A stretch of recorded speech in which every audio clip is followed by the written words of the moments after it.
Qual a sua opinião sobre esse tema? A Bíblia dá respaldo para a gente estar congregando em uma igreja ou não? Ou pode ser desigrejado? Curte, compartilha, deixa seu comentário e vamos lá para o vídeo. Peça aos pastores para dar bases bíblicas para congregar. Existem no Novo Testamento versículos que dizem claramente para congregar-nos. Com exceção de Hebreus 10, 25, quem quer começar a responder esta pergunta para o Natan? Só. Jesus mandou que seus discípulos se reunissem regularmente, por exemplo, para comer o pão e o vinho em memória dele. Os apóstolos seguiam essa ordem. Em Atos capítulo 2, verso 42, eles se reuniam sempre baseados no templo. No começo, a igreja, o começo da igreja foi templário, e depois a igreja passa a se reunir nas casas. Depois de Atos capítulo 8, uma fuga ali dos irmãos, e ficaram somente os apóstolos em Jerusalém.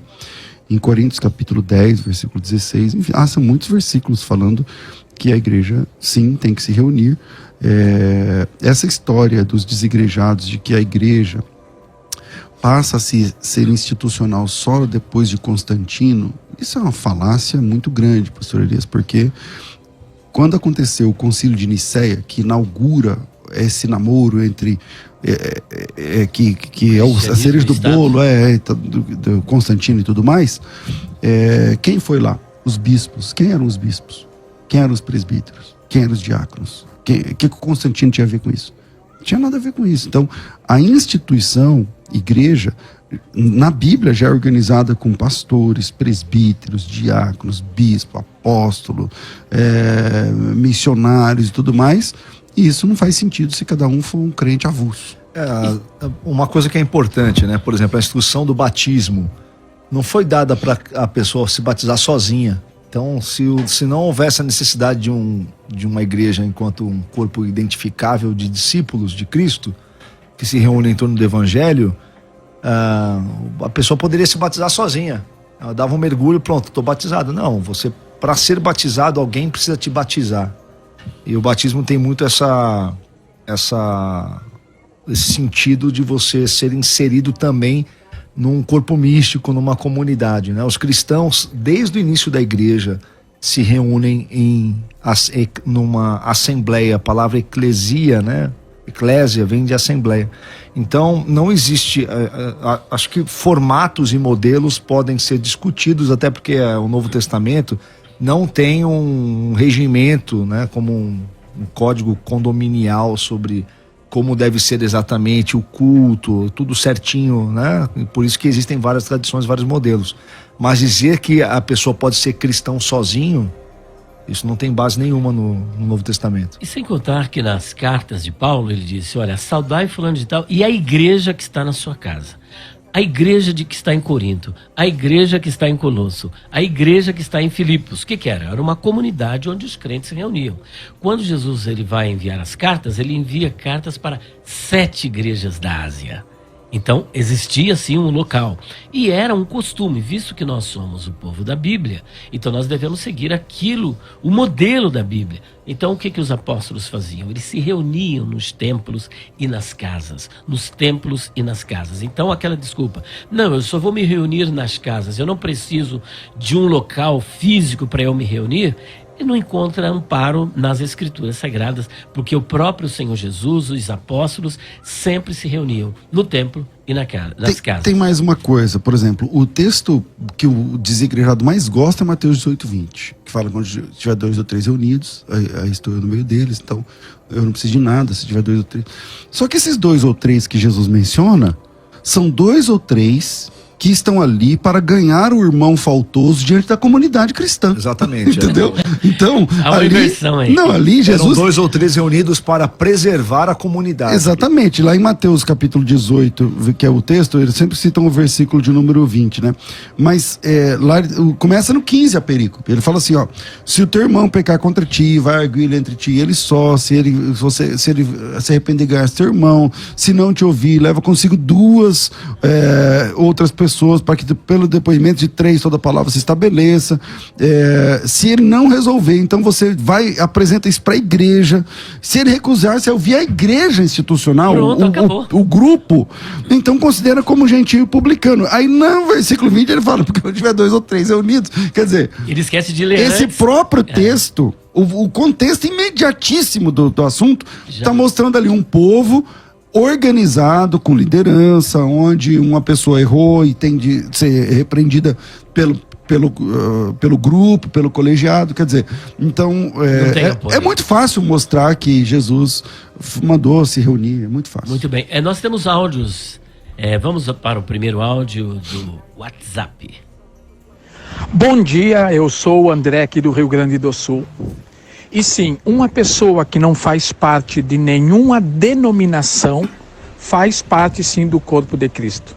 É necessário diferenciar pessoas fora do sistema denominacional com pessoas fora do corpo de Cristo. Se pagarem a passagem para mim, eu vou aí no debate e defendo esse princípio. Você não precisa fazer parte de uma denominação para fazer parte do corpo de Cristo, assim como Jesus, Paulo, Pedro e João não fizeram parte de nenhuma denominação. Bom, se ele tivesse numa igreja, não precisaria pedir dinheiro pra gente para pagar a passagem dele, porque a igreja local dele enviaria ele para cá. Essa é a diferença. Tem um ponto aí interessante, né, pastor César, que é o seguinte, né? Ele tem uma posição antidenominação, né? Verdade. Ou não denominacional. Isso é muito comum. Por exemplo, lá na Baixada Santista tem uma igreja que também é antidenominação, e ela se denomina a igreja, em cada lugar que ela está, ela se denomina a igreja da cidade tal, né?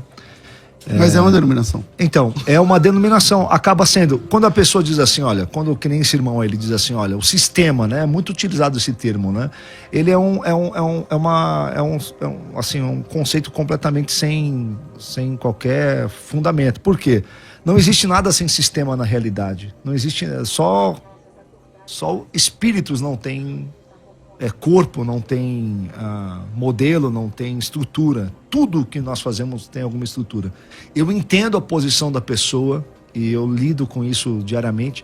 Eu entendo a posição da pessoa que tem crítica ao modelo denominacional mais comum e frequente e diz, estou fora desse modelo, ok? Mas essa pessoa precisa entender que ela cria outro modelo. Ser antissistema é um jeito de ter um sistema. Porque, a não ser que ele diga, eu sou um cristão solitário que não participo de denominação, mas também não participo de nenhuma congregação ou comunidade. Aí ele tem uma posição realmente antissistêmica e solitária. Porque a partir do momento que a pessoa diz assim, olha, eu não estou vinculado a nenhuma denominação, eu me reúno com o irmão sem denominação, virou a igreja do sem denominação, virou uma denominação. Parece que temos mais um áudio? É isso? Temos mais um áudio, por favor. Bom dia, irmãos. Roberto de São Vicente. Eu acho que a palavra desigrejados não cabe para os irmãos que estão desinstitucionalizados, ou seja, não estão participando de nenhuma instituição, mas estão em comunhão com irmãos, né? E estão procurando uma igreja saudável para congregar. Desigrejado, eu acredito que o nome já diz, né? Alguém que está fora, alguém que não tem cobertura, alguém que não está no abrigo, ou seja, não faz parte do corpo de Cristo. Bom, vamos lá. O irmão aí que não tem o dinheiro da condução para vir para cá, é isso que eu estou te falando. A igreja, a comunidade cristã, porque se ele fala assim, não, eu me reúno aqui com 4, mas nós não temos, então, já instituição. Sabe o que vira, pastor César? Vira assim, ó, eu conheço uma situação parecida lá na minha cidade, né? Por exemplo, se eu começo a me reunir com os irmãos e falar assim, ó, nós não somos uma igreja, nós não somos uma denominação, nós vamos nos reunir aqui na igreja, na casa do Elias. Virou a igreja da casa do Elias. Ganha o nome. É o que tá nas cartas de Paulo. É o que acontece, exatamente. Tá nas cartas Esse irmão aí, não sei o nome dele, né? Mas se ele se reúne lá com 4 ou 5 pessoas... é uma instituição. Já é uma instituição. Já tem hora para começar o culto, tem local identificável, tudo identificável. É uma denominação, embora ele diga que não é. Agora, o que esse irmão acabou de falar sobre o áudio, eu creio que é resultado do que vem acontecendo de forma assim bastante recorrente. Existem pessoas decepcionadas às vezes com o pastor da igreja, decepcionadas com alguma injustiça que lhe causaram, ou decepcionadas com algum escândalo que ocorreu dentro da igreja, e ele não tem estrutura, até porque aquela igreja não ofereceu estrutura. Um líder que está realmente não firme no Senhor, ele mesmo não tem crescimento, o que é que ele vai oferecer para os seus membros? Então, mas aí, Elias, a gente volta naquilo que eu falei no começo, no primeiro bloco, tudo isso tinha na igreja primitiva.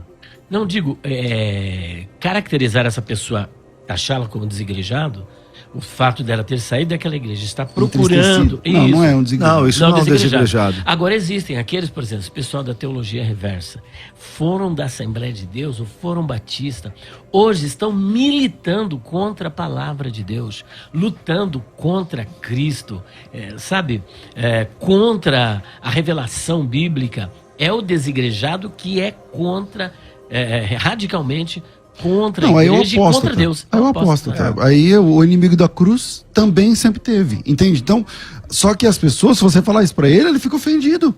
Ele fica ofendido, mas peraí, mas você é contra o que Jesus falou sobre a igreja? Porque Jesus, lá em Mateus 16, lá em Mateus 18, que eu estou citando aqui, o próprio texto dos 2 ou 3 reunidos no meu nome, é um contexto, é uma das únicas vezes que Jesus Cristo fala sobre a instituição, a igreja. Entende? Então, em Mateus, acho que ele fala 2 vezes, e uma delas é nesse mesmo texto. Então, dizer que a pessoa, ele é contra toda reunião, não, então ele não é irmão. Então ele não é irmão. E é contra a palavra, contra Cristo, né? Exatamente. Então ele se batiza sozinho, toma ceia sozinho, ele traduz a Bíblia sozinho, ele se resolve sozinho. Agora só pensar assim, se todo crente... É a mesma coisa do movimento LGBTQIA+. Mesma coisa. Porque assim, se esse movimento ganhar o mundo, acabou a humanidade.